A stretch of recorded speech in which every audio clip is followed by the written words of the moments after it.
Dear teachers, welcome to JSN English Learning. We are with Unit 7 of PGTRB. We are discussing Rabindranath Tagore's Muktadhara, the mountain spring.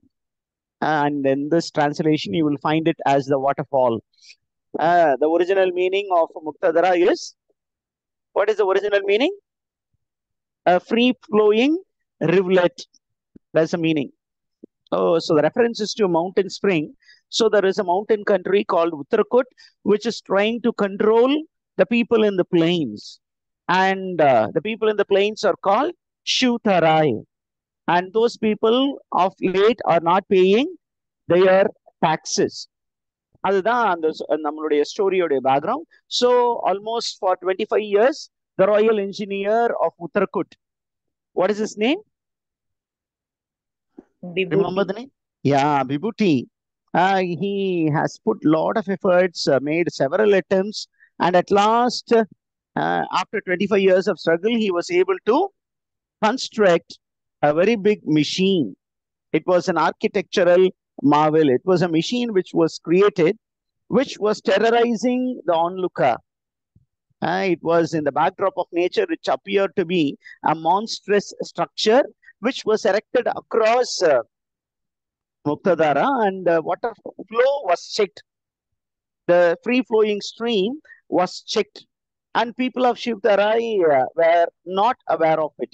இப்போ இந்த ஒரு பேக்ரவுண்ட்ல தான் நமக்கு என்ன தெரிய வருது அப்படின்னா, வில்லன் யாரு அப்படின்னு கேட்டீங்கன்னா, it is Vibhuti, the royal engineer, and he is funded by the king of Uttarakhand and the king of Shivtarai. Who is the king? The king is Ranajit. Ranajit is the king, and he is trying to keep the people of Shivtarai under control. அவங்களுக்கு நம்ம freedom கொடுத்துருக்கோம், இப்போ அவங்க வந்து நம்ம control பண்ணி வைக்கணும். எப்பொழுதும் அவங்க உத்தரக்குட்டை நம்பி தான் இருக்கணும். கொஞ்சம் ஃப்ரீயா விட்டு அவங்க என்ன பண்ணுவாங்க, ஃப்ரீடம் கேட்டுருவாங்க. அதனால உங்க ஃப்ரீயா விடக்கூடாது அப்படிங்கிறதுக்காக அவர் என்ன பண்ணியிருக்காரு, விபூட்டிக்கு என்ன பண்ணியிருக்காரு, காசை வாரி வழங்கியிருக்காரு. விபூட்டி என்ன பண்ணாரு, கேட்கறதெல்லாம் அவரு ஓகே ஓகே கோ ஹெட் அப்படின்னு சொல்லியிருக்காரு. And now the minister was also employed to negotiate with the people, but all his diplomacy failed. அந்த டிப்ளமசி ஃபெயில் ஆனதுனால தான் ராயல் இன்ஜினியர் விபூட்டி சொல்ற விஷயங்கள் எல்லாம் கேட்டு இப்ப இந்த ராணஜித் என்பவர் என்ன பண்ணிட்டு இருக்காரு, தலையாட்டி செய்து கொண்டு இருக்கிறார். இப்ப நமக்கு ஸ்டோரிக்குள்ளார ஹீரோவை இன்ட்ரோ பண்ணிட்டோம் நம்ம நேத்தவே. The hero of the story is the crown prince. What is the name of the crown prince? Abhijit. Abhijit அப்படிங்கிறவர் தான் நம்மளுடைய ஹீரோ. அண்ட் he is நம்ம நேத்தே பார்த்துட்டோம், he is not the son of Ranajit, and this secret was known to the prince only of late. He was a foundling. He was found near the springs of Muktadhara. அந்த முக்ததாரா வந்து அதனுடைய தோற்றம் எங்க அங்க இருக்கோ, அந்த தோற்றம் அந்த அந்த அந்த அருவி வந்து ஒரு சின்னதா ஒரு சுனையாக தோன்றும் இடத்தில் இவர் வந்து ஆக்சுவலா பிறந்த ஒரு குழந்தையாக விட்டு செல்லப்பட்டு இருக்கிறார். அந்த குழந்தை வந்து ரொம்ப ஆஸ்பீஷியஸ் சைல்டு அப்படின்னு அந்த சைல்டு வந்து ராணஜித்திடம் கொடுக்கப்பட்டது. அந்த ராணஜித் அவரை வந்து அந்த குழந்தைய பார்த்த உடனே அவருக்கு ரொம்ப பிடிச்சிருச்சு. So he has been nurturing this boy, and now he is raised to the position of crown prince. ஆனா அவருக்கு நம்ம ஸ்டோரியில தெரிய வருது, யாரு மூலியமா தெரிய வருது அப்படின்னா, interaction between Ranjit and his uncle. the uncle of Ranjit யாரு, விஸ்வஜித். அவரு வந்து ராணஜித்தை பார்க்க வர்றாரு. Ranjit is quite unhappy with arrival of Vishwajit. ஏன் அப்படின்னு கேட்டீங்கன்னா, விஸ்வஜித்தும் அபிஜித்தும் ரொம்ப க்ளோஸ். அப்ப என்ன நினைக்கிறாரு ராணஜித் அப்படின்னா, இந்த விஸ்வஜித் தான் இப்ப அபிஜித் இந்த மாதிரி மாறியதற்கான காரணம் அப்படிங்கிறாரு. ஆனா விஸ்வஜித் வந்து என்ன பண்றாரு, எதுக்காக வந்திருக்காரு அப்படின்னா, ராணஜித் கிட்ட சொல்றாரு, I heard that you have what is it, given permission to the royal engineer Vibhuti to construct a very big structure to check the flow of the streams of Muktadhara. By doing this, you are doing an injustice to the people of Shivtarai. அதனால இதை நீ பண்ணக்கூடாது. ரெண்டாவது, you are conducting a festival in honor of the construction of that particular machine, and Lord Bhairava will be unhappy அப்படின்னு சொல்லும் பொழுது ராணஜித் பயங்கர கோமாய் சொல்றாரு, my dear uncle, you are the one who had disturbed Abhijit, and today he is standing against me அப்படின்னு சொல்லும்போது அவரு சொல்றாரு, it is not I who disturbed Abhijit, but it is Abhijit who transformed me by his humaneness. Okay, அப்படின்னு நமக்கு ஒரு information வருது. அப்புறம் நமக்கு முக்கியமான ஒரு இன்ஃபர்மேஷன் நமக்கு ஏற்கனவே அந்த டெக்ஸ்டுக்குள்ள இருக்கு. என்ன இன்ஃபர்மேஷன்?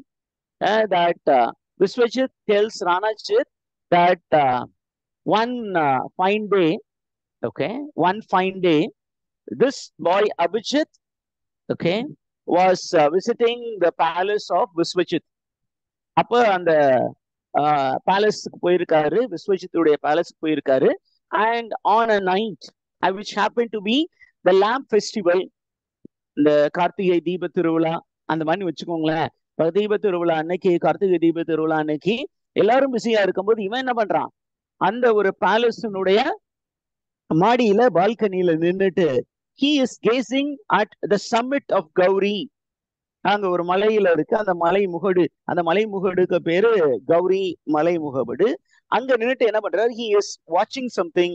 அத எங்க இவரு காணோம் அப்படின்னு விஸ்வஜித் தேடி அப்படியே மேல வர்றாரு. அங்க பால்கனியில இவர் தனியா நின்று வெறிக்க வெறிக்க அந்த கௌரி சம்மிட்ட பாத்துக்கிட்டு இருக்காரு.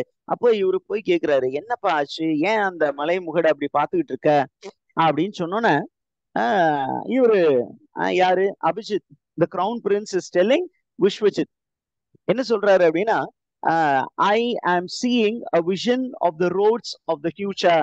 எதிர்காலத்துல இந்த மலைகள் எல்லாம் கனெக்ட் பண்ற மாதிரி நிறைய ரோடுகள் இருப்பதாக நான் பார்க்கிறேன். அண்ட் இத சொன்னோனே Vishwajit is very much touched. அவரு சொல்றாரு, I wonder how you could have such visions. And நீ சொல்றத வச்சு பார்த்தா you and the mountain are in a conversation. And I know that you are the son of the mountain. Okay, the mountain loves you. And you know, since you are speaking about the roadside, let me tell you a secret. You were born by the roadside. You were born by the roadside. உண்மையாலுமே நீ அரச குடும்பத்துல பிறக்கல தம்பி, நீ ரோட பத்தி சொன்னதுனால நான் சொல்றேன். You were born in the roadside that leads to the mouth of Muktadara, which is in the summit of Gauri. அங்கதான் நீ பிறந்த. அதனாலதான் உனக்கும் அந்த மவுண்டனுக்கும் இடையே ஒரு டீப் பைண்டிங் இருக்கு அப்படிங்கிற ஒரு இன்ஃபர்மேஷனை விஸ்வஜித் வந்து ராணஜித் கிட்ட சொல்றாரு. இப்ப ராணஜித் இத கேட்ட உடனே சொல்றாரு, now I know why Abhijit has no love for the royal family. He doesn't love Uttarakut. Instead, he started supporting the people of Shivtarai. He even showed signs of disrespect for the royal family of Uttarakut. எப்படி அப்படின்னு சொன்னா அந்த அழகான ஒரு statement இருக்கு. To show his dissatisfaction, the first thing he did was to break the wall of the fort of Nandi and opened out the road of Nandi Pass. இப்ப Nandi pass அப்படிங்கிற ஒரு இடத்துல நாங்க ஒரு பேரிகேட் வச்சிருந்தோம், ஒரு பெரிய வால் எழுப்பி இருந்தோம். எதுக்காக அந்த வால் எழுப்பி இருந்தோம் அப்படின்னா, that is only passage for Shivtarians to further their transactions with the outer world. அவங்கள வெளியில போக விடாம நாங்க தடுத்து வச்சிருந்தோம். ஆனா இவர் என்ன பண்ணாரு, வேணும்னே எங்களை வெறுப்பேத்தணுங்கிறதுக்காகவே என்ன பண்ணிட்டாரு, அந்த நந்தி பாஸ் ரோட ஓபன் பண்ணி அந்த நடுவுல இருந்த வாலை வந்து இடிக்க வைத்து விட்டார். இத சொன்னோன்ன விஸ்வஜித் சொல்றாரு, are you angry with him for opening up that particular Nandi Pass road? The road belongs to everybody. Okay, and Shivtarians have all the right to use that Nandi Pass. அப்படிங்கும்போது உடனே இவர் கோபமாயிட்டு, my dear uncle, you don't have any right to stay in this kingdom. I'm quite unhappy with you. Better leave my kingdom. கோபத்துல சொல்றாரு, கொந்தளிச்சு போய் ராணி சொல்றாரு, என்னுடைய கிங்டத்துல நீங்க இருக்கிறதுக்கு அருகதையற்றால், ஏன்னா நீங்க எனக்கு எதிரி மாதிரி பேசிக்கிட்டு இருக்கீங்க, நான் கோவமா ஏதாவது பண்றதுக்கு முன்னாடி நீங்க கிளம்பிடுங்க அப்படின்னு சொன்னோன்னே அவரு சொல்றாரு, நீ உண்மையாலுமே அப்படிதான் உனக்கு ஃபீல் பண்றீங்கன்னா ஐ எம் மூவிங் அப்படின்னு அவர் மூவ் பண்றாரு. Now you have the entrance of Amba. Do you remember, teacher, who is Amba? Suman Who is mother. Amba? Suman's mother. And what happened to Suman? Suman was taken away when Amba had gone to the temple of Bhairava in order to offer worship. அவங்க அந்த பக்கம் போன போது இந்த பக்கத்துல விபூதியுடைய ஆட்கள் வந்து என்ன பண்ணாங்க, 18 வயதிற்கு மேற்பட்டவர்கள், எந்த கிராமத்துல இருந்தாலும் குறிப்பிட்ட கிராமங்கள்ல உள்ள பூந்து 18 வயதிற்கு மேற்பட்டவர்கள் எல்லாத்தையுமே அந்த அந்த முக்ததாரா உடைய ஸ்ட்ரீமை ஸ்டாப் பண்றதுக்கு எம்பார்க்மெண்ட் கட்டணும், சுவர் கட்டணும், சுவர் எழுப்பி தடுப்பு சுவர், அந்த தடுப்பு சுவர் எழுப்பி அந்த தண்ணீரை வந்து நிப்பாட்டி வைக்கணும். அந்த தடுப்பு சுவர் எழுப்பும் வேலை செய்வதற்கு நிறைய யங்ஸ்டர்ஸை கூட்டு போயிட்டாங்க. ஓகே, அப்ப போனவர்கள்ல நிறைய பேரு இறந்து போனார்கள். And Suman must have also been tied அப்படின்னு நமக்கு ஒரு இன்ஃபர்மேஷன் இருக்கு. இப்ப Amba and Ranajit they meet. அவர் வந்து தன்னுடைய டென்ட்டுக்கு முன்னாடி நின்றுட்டு இருக்காரு. அப்ப அந்த அம்பா வந்து அந்த பக்கம் என்ன பண்ணிட்டு இருக்காங்க, அழுது புலம்பிக்கிட்டே வந்துட்டு இருக்காங்க. அப்ப ராணாஜித் வந்து கேக்குறாரு, என்னம்மா அப்படி அழுதுட்டு வந்துட்டு இருக்கே, யார் நீ அப்படின்னு கேட்டா இந்த அம்மா உடனே சொல்ற பதில் பாருங்க, ஐ எம் அம்பான்னு சிம்பிளா சொல்லியிருக்கலாம். ஆனா look at the way Rabindranath Tagore is expressing the emotions of a mother. She is uttering, I am nobody. நான் ஒரு யாருமே இல்லை சார். ஏன் அப்படின்னா நான் உயிரற்ற ஒரு ஜடமாக தான் இருக்கிறேன். ஏன் அப்படின்னா என்னுடைய மகன் என்னோடு இல்லை. he was the life of my body. இப்ப அந்த உயிர் இல்லாம நான் வெறும் உடலா தான் இருக்கேன். so ambitious, I am nobody. It's evening time and I'm worried about my son. உடனே இப்ப அந்த ராஜா வந்து கேக்குறாரு தன்னுடைய மினிஸ்டர்ட்ட, என்ன ஆச்சு, யார் இது அப்படின்னு மினிஸ்டர் சொல்றாரு, I think this mother's son must have been taken to the construction of the embankment.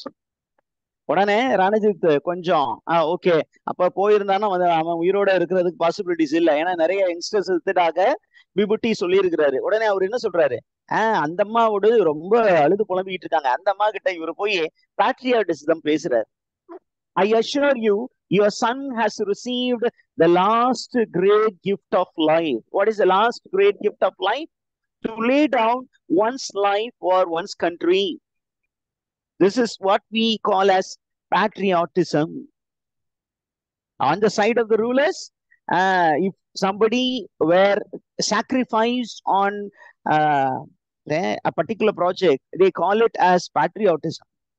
But for a mother whose only hope is a son, it is a very big loss.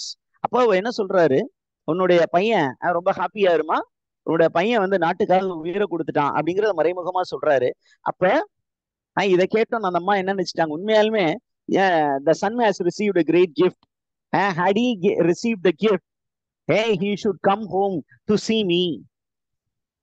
அந்த பையன்கிட்ட சொல்லுங்க, ஒருவேளை நீங்க அவனை வழியில பாத்தீங்கன்னா கண்டா வர சொல்லுங்க, கர்ணனை கண்டா வர சொன்னுங்க, அவனை கையோட கூட்டி வாருங்க அப்படின்னு பாட்டு போடுறாங்க. சுமனை கண்டா வர சொல்லுங்க, எங்கேயாவது அவன் நின்றுகிட்டு இருந்தானா வழி தெரியாம, அம்மா வந்து அந்த ரோட் லீடிங் டு த டெம்பிள்ல வெயிட் பண்றேன், உங்க அம்மா அங்க வெயிட் பண்றாங்க அப்படின்னு போய் அவனை பார்த்து சொல்லி தலையில 4 தட்டு தட்டி அனுப்பி விடுங்க. I will be waiting to receive him.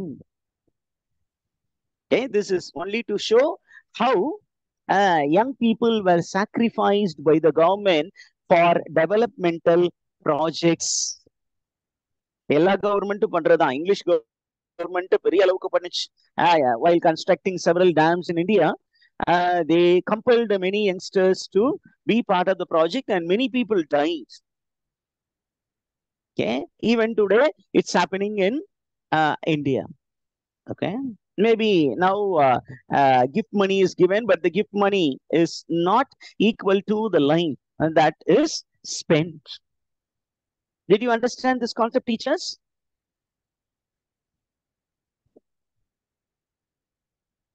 Yes, sir.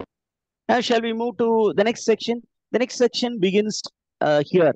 The next section is to do with King Ranajit, minister, and along with these two people, when they are waiting in front of the tent, Amba goes away, and now there is a schoolmaster with a group of boys. He is coming, and he is taking the boys to the temple of Bhairava, and he wants also to show the boys the mighty work of Vibhuti. விபூட்டி வந்து ஒரு பெரிய machine உருவாக்கி இருக்கிற அந்த மிஷினை பத்தி அந்த ஸ்டூடெண்ட்ஸ்க்கு காட்டுறதுக்காக ஒரு எஜுகேஷனல் டூர் இந்த ஸ்கூல் மாஸ்டர் வந்து அந்த பசங்களை கூட்டிட்டு போறாரு. அப்ப அந்த பையனுங்க வந்து என்ன பண்றான், போற வழியெல்லாம் what are they taught to do அப்படின்னா, they are taught to praise the emperor and they are taught to praise Vibhuti. Why does Rabindranath Tagore use this episode, the episode of the schoolmaster and the school boys? It is to show how educationists supported the capitalist cause. How educationists supported those who are in the hot seat. யாரெல்லாம் பவர்ல இருக்காங்களோ அவங்க சைடுல இருக்கிற மாதிரி இந்த ideologist were becoming slave to the rulers. They were curry favoring the rulers. அவங்கள புகழ்ந்து பேசிட்டு இருக்காங்க. They became flatterers. They became agents of the government. They became agents of the capitalist regime. Government என்ன சொல்லுதோ கவர்மெண்ட் சொல்றதெல்லாம் அப்படியே அந்த மாணவர்கள் மத்தியில, இந்த மக்கள் மத்தியில கொண்டு போய் சேர்க்கிறது யார் செஞ்சுக்கிட்டு இருந்தா அப்படின்னா, those people who are educating, they were doing it. Why were they doing it அப்படின்னு நீங்க பின்னாடி பாத்தீங்கன்னா, it is for money. நாங்க இவ்வளவு கஷ்டப்பட்டு நீங்க சொல்ற விஷயம் எல்லாம், நீங்க கொடுக்குற பாட புத்தகம் எல்லாம், அதுல இருக்க கருத்துக்கள் எல்லாமே ரொம்ப நல்லதுன்னு சொல்லி நாங்க சொல்றோம் இல்லையா? எங்களை நாங்க வந்து எல்லா மக்களையும் உங்களுக்கு அடிமைகளாக மாத்தி கொண்டு இருக்கிறோம். எங்களுக்கு நீங்க கூலி சரியா கொடுக்க மாட்டேங்கிறீங்க. எதுக்கு எங்களுடைய இன்சென்டிவ்ஸ் இன்கிரிமெண்ட் எல்லாம் நிப்பாட்டி வச்சிருக்கீங்க அப்படின்னு கொஸ்டின் கேட்பதை போல இங்கே ஒரு காட்சி அமைப்பு கொடுக்கப்பட்டிருக்கிறது. Shall we get into this particular lesson, teachers? Yeah. Now, look at the way the schoolmaster is treating the boys. இந்த பாய்ஸ் வந்து ரொம்ப அமைதியா வந்துகிட்டு இருக்காங்க. இப்ப தூரத்துல அந்த டென்ட்டுக்கு முன்னாடி யாரு நிக்கிறா? கிங் ராணஜித் நிக்கிறாரு, மினிஸ்டர் நிக்கிறாரு, அதுக்கு பக்கத்து டென்ட்ல விபூட்டி இருக்காரு. இப்ப அந்த மாஸ்டர் சொல்றாரு, பாய்ஸ் என்ன சும்மா அப்படியே அமைதியா வந்துகிட்டு இருக்கீங்க? I think you need a good Canning. வரம்பு எடுத்து உங்களுக்கு நல்லா சாப்பிடணும்னு நினைக்கிறேன். நான் உங்களுக்கு சொல்லி கொடுத்தத சொல்லுங்க. நான் உங்களுக்கு ஒரு கோஷம் போட சொல்லி கொடுத்தேன்ல. வாட் இஸ் த கோஷம்? It is given in Latin. Salve imperator. Imperator. Salve imperator அப்படின்னா hail emperor, hail emperor, hail emperor அப்படின்னு கத்த சொல்லி கொடுத்தேன்ல, அதை கத்துங்கடா அப்படின்னு சொல்லி கத்தல பெரம்பு எடுத்து நல்லா கொடுத்துருவேன் அப்படிங்கிறாரு. உடனே என்ன பாய்ஸ் எல்லாம் என்ன பண்றாங்க? சால்வே இம்பேரேட்டா, சால்வே அப்படின்னு அவங்க சொல்றாங்க. அப்படியே அவங்க கத்திக்கிட்டு வரும்போது school master is leading them in another slogan. Salve imperator imperatorum. That means, hail the emperor and to the emperor's health. Why is this man telling all these things? அப்படின்னா, the schoolmaster is the agent of the ruling party. He plays the role of ideological infusion. He plays the role of injecting ideas into the minds of the common men. The future of the nation is the children. இப்போ அவங்க வந்து அவங்க மைண்டுக்குள்ளார கவர்மெண்டோட ideas புகுத்துறது தான் அந்த டைம்ல teacher செஞ்சுக்கிட்டு இருந்த வேலை. Did you understand the teachers? Yes, sir. In an extended sense, நீங்க இன்னும் கொஞ்சம் extended senseல பாத்தீங்கன்னா, this play is an allegory on the British regime in India. The British regime என்ன பண்ணாங்க அப்படின்னா, they trained the creamy layer Indians to be the parrots of the English government. அவங்க என்ன பண்ணாங்கன்னா லார்ட் மெக்காலே போன்றவர்கள் என்ன பண்ணாங்க அப்படின்னா they insisted on English being made compulsory for schools in India, schools and colleges, particularly colleges. அதுக்கப்புறம் ஸ்கூலுக்கும் அதை இம்ப்ளிமெண்ட் பண்ணாங்க. அண்ட் எதுக்காக சார் அவன் வந்து இங்கிலீஷ் எஜுகேஷனை இங்க கொடுக்கணும்னு நினைச்சாங்க அப்படின்னா is it a noble aim அப்படின்னு it is for not for a noble aim. They wanted to create clerks for or mediators between the British government and Indian people. அப்ப இடைத்தரகர்கள் தேவைப்பட்டுச்சு, அவங்களுக்கு குமாஸ்தாஸ் தேவைப்பட்டாங்க. They wanted somebody to communicate in English. அப்ப அவங்கள choose பண்ணாங்க, அவங்களுக்கு English education கொடுத்தாங்க. Along with English education they gave English ideology. இந்த இங்கிலீஷ் ஐடியாலஜி உள்வாங்கின இந்தியன்ஸ் என்ன பண்ணாங்க, they became the parrots. Okay, parrots for the English rulers. அப்ப English ஐடியாலஜியை உள்வாங்கி இங்கிலீஷ் ஐடியாலஜியை English Indian men taught to Indian people. அததான் இங்க சட்டிலா ரவீந்திரநாத் டகூர் என்ன பண்ணிருக்கிறாரு, அப்படியே கிரிட்டிசைஸ் பண்றாரு. Did you understand the teachers? Yes, sir. Yes, sir. இப்ப அப்படியே வந்துகிட்டு இருக்கும்போது நம்ம அந்த கிங் என்ன பண்றாரு, the king is stopping the school master and the school boys. Where are you going அப்படின்னு ரணஜித் கேக்குறாரு. அப்ப the school master சொல்றாரு, with all due respect, my dear king, we are going to the temple of Bhairava because we heard that there is a very big festival in honor of the construction made by royal engineer Bibhuti. And இந்த students வந்து இந்த மாதிரி ஒரு historical ஹேப்பனிங்ல பங்கு பெறணும். they should know about the glory of Uttarkut. அதனால தான் அவங்களுக்கு கூட்டிட்டு போயிட்டு இருக்கேன். அப்ப ராணஜித் வந்து அந்த மாஸ்டர் கேக்குறாரு, do these boys know what Bibhuti has done? உடனே என்ன பண்றாங்க, இந்த பசங்களுக்கு தெரியுமா பிபுட்டி என்ன பண்ணிருக்காரு அப்படின்னு பசங்க கை தட்டிட்டு சொல்றாங்க, yes yes my dear king we know. என்ன பண்ணாரு அப்படின்னா, இந்த ஷிவ்தாராய் பீப்புளுடைய ட்ரிங்கிங் வாட்டர் சோர்ஸ் வந்து இந்த ஸ்ட்ரீம் ஆஃப் முக்ததாரா, அத he has shut it up. Why did he shut up அப்படிங்கும்போது he wanted to teach a lesson to the people of ஷிவ்தாராய். எதற்காக பாருங்க, அப்படியே கொஸ்டின் பாருங்க, கொஸ்டின் ஆன்சர் அழகா. வாட் ஃபார் அப்படின்னா to make them smart. why எதுக்காக அவங்க ஸ்மார்ட் ஆகணும், because they are basically bad. This is the ideological infusion given by the school teacher about a neighboring state. அங்க இருக்கிறவங்க எல்லாம் ரொம்ப மோசம் சார், அங்க இருக்கவங்க எல்லாம் ரொம்ப ரொம்ப மோசம் அப்படிங்கிற ஒரு படிப்பினைய வந்து ஒரு டீச்சர் கொள்ளவே கூடாது. ஆனா இங்க ஒரு டீச்சர் என்ன பண்ணி இருக்கிறாரு, thinking that what he is doing is right, he is speaking ill about the other country. Okay, பாருங்க என்ன மாதிரி, why bad? Oh, they are terribly bad, everybody knows it. Now அந்த பாய்ஸ் வந்து என்ன சொல்றாங்க, நான் சொல்லி கொடுத்தேன்ல மரணம் மட்டைகளாம், you blockheads. Okay, அவர் என்ன சொல்றாரு, where did you learn all these things அப்படின்னு சொன்னீங்கன்னா, it is there in your book.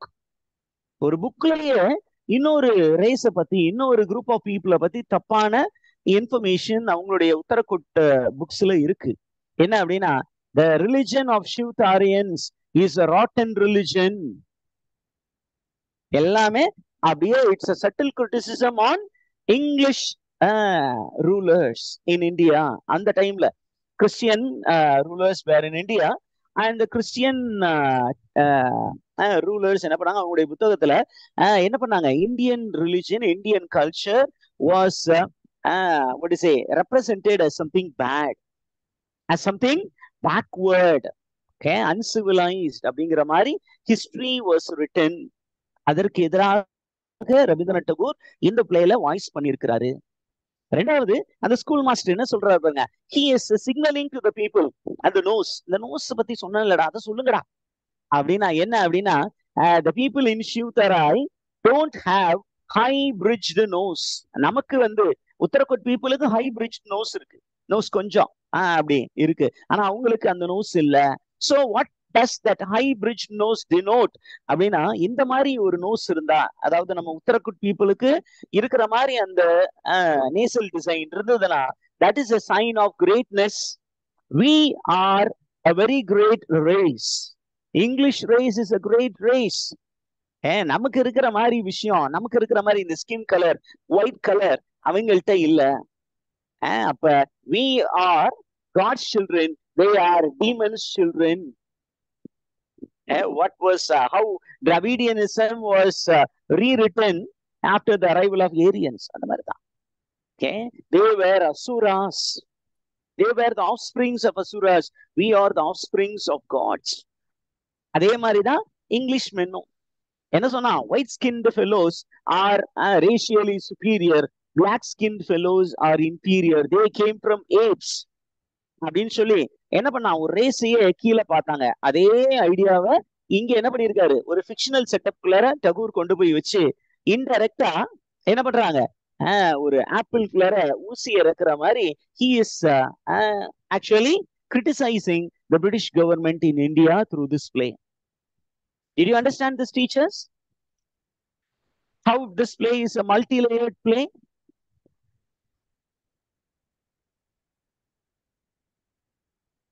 Yes. Yes, I think you would have understood it. Next one, the school teacher, okay, is asking the students, what is the mission of the greater races? Oh, nama solittam Uttarakut race is a very big race. What is the mission of the greater race? Abhina, when you are a great race, it is within your reach to conquer the world out there. If Great Britain is a very great race, what is the duty of this great race? To go out, conquer the uncivilized world and civilize that world. White man's burden. அப்படின்னு ஒரு poem இருக்கு. Who wrote that poem? Rudyard Kipling. Rudyard Kipling ரொம்ப அழகா அந்த போயத்துல, he is a pro-imperialist, not an anti-imperialist. He was supporting the colonization and imperialism of the English government. அவன் என்ன சொன்னா, அங்க இருக்கிறவன் எல்லாமே காட்டு மிராண்டிங்க, அதனால ஒண்ணு அவனை வந்து திருத்த பாருங்க, இல்ல எதிர்த்து போரிடுவாங்கன்னா அவங்கள அனிகிலேட் பண்ணுங்க. So it's in the burden is felt by the Englishman. What is the burden felt by the Englishman? To civilize the uncivilized world in the name of imperialism. Kalaniya Ekadhipatyam. Okay, and then look at the way the schoolmaster has sowed the seed of prejudice in the minds of the school children. அந்த குழந்தைகள் மனசுல பழைய வரலாற்று கதைகள்லாம் சொல்லி என்ன பண்ணிருக்காரு, அந்த ரேஸ் ப்ரைடு, இந்த ரேஷியல் ப்ரைட வந்து ரொம்ப அதிகமா அந்த குழந்தைகள் மத்தியில விதைச்சிருக்காரு. என்ன எப்படி, அதுக்கு ஒரு எக்ஸாம்பிள் கொடுத்திருக்காங்க. என்ன அப்படின்னா, he says, okay, how the grandfather of a king, Ranajithanuடைய grandfather, with only 293 soldiers, he put to fight 31,700 barbarians from the south. Is it that true, boys? Everyone, all boys. Yes. Our king's grandfather did it. Okay, our race was a civilized race, and the race in the south were all barbarians. They were uncivilized brutes. Okay, ஒரு சின்ன டீமை வச்சு ஒரு பெரிய barbarian கூட்டம், ஒரு savage கூட்டத்தையே அவரு நொறுக்கிட்டாரு. This is the agenda of the West. Okay, the West was believing that they were the civilized race and their religion was a civilizing religion. அதனால என்ன பண்றாங்க, இந்த உலகத்துல மற்ற பகுதிகளில் இருந்த எல்லாரையும் என்ன நினைச்சாங்க, they are the offsprings of apes, uncivilized apes, and they thought it is God's commandment for them to go out and civilize the uncivilized race and spread the religion of civilization. Okay, இத சொல்லி முடிச்சுட்டு அந்த school master ஃபைனலா அவர் எதுக்காக இதெல்லாம் king முன்னாடி சொன்னாரு அப்படிங்கிறதுக்கு வர்றாரு. என்ன சொல்ல வர்றாரு பாருங்க. Why did I teach all these things? My dear king, be assured, these very boys will one day be a terror to all those who have the misfortune to be born outside our boundaries. Those who are born in Uttarakut are fortunate ones. Those who are born outside are unfortunate ones. They are uncivilized fellows. They are brutes. They are animals. அந்த அனிமல்ஸ பயம் காட்டுறதுக்கு நம்ம பசங்க போதும், இந்த பசங்க ஃபியூச்சர்ல அவங்க எல்லாருக்குமே சிம்ம சொப்பனமாக இருப்பார்கள், நம்முடைய நாட்டினுடைய பெருமையை காப்பாத்துவாங்க. இந்த மாதிரி ஒரு ரேஸ உருவாக்குறது யாரு? நாங்க தான் சார், டீச்சர்ஸ் தான். அப்படின்னு சொல்லிட்டு வர்றாரு. சார், வி பில்ட் அப் மென் அப்படின்னு சொல்லிட்டு மினிஸ்டரை பார்த்து சொல்றாரு. நீங்க எல்லாம் லைஃப ஜாலியா என்ஜாய் பண்றீங்க, நல்லா அரசு அரசு அவையில இருந்து அரசன் கிடைக்கக்கூடிய சாப்பாடெல்லாம் நீங்க சாப்பிட்டுக்கிட்டு ஜாலியா இருக்கிறீங்க. நீங்க என்ன சார் பண்றீங்க? ஒன்னும் பெருசா பண்ணலையே. ஆனா நாங்க பாருங்க என்ன பண்றோம், காலையில இருந்து இரவு வரை இந்த பசங்களோட கஷ்டப்பட்டு அவங்களுக்கு தேசபக்தியை புகுத்துறோம். இந்த அரசுக்கு அடிமைகளாக எப்படி இருப்பது என்பதை மறைமுகமா கத்துக் கொடுக்கிறோம். எங்களுக்கு தேவையான அந்த பேவை நீங்க கொடுக்க மாட்டேங்கிறீங்களே, பார்த்து கொஞ்சம் ஏதாவது பார்த்து செய்யுங்க. And what is the pay that he is asking for? என்ன அப்படின்னு கேட்டீங்கன்னா, அந்த சாப்பாடு கொஞ்சம் போடுறீங்க, அந்த சாப்பாட்டுல கொஞ்சம் பட்டர் மில்க், அதுலயும் பசும் பால்ல இருந்து எடுக்கக்கூடிய அந்த தயிர்ல போட்டு பசும் பால், அதுல இருந்து வரக்கூடிய தயிர், அதுல இருந்து பட்டர் எடுத்து எங்களுக்கு கொடுத்தீங்கன்னா அதுல இருந்து அந்த பட்டரை உருக்கி நாங்க நெய் சாப்பாடுல சாப்பிட்டா எவ்வளவு நல்லா இருக்கும். அதை மட்டும் கொடுக்க மாட்டேங்கிறீங்களே சார், கொடுத்தா நல்லா இருக்குமே. This is the silly reasons that are asked by schoolmaster. Is it okay, teachers? I think we have gone beyond 30 minutes. We will stop here.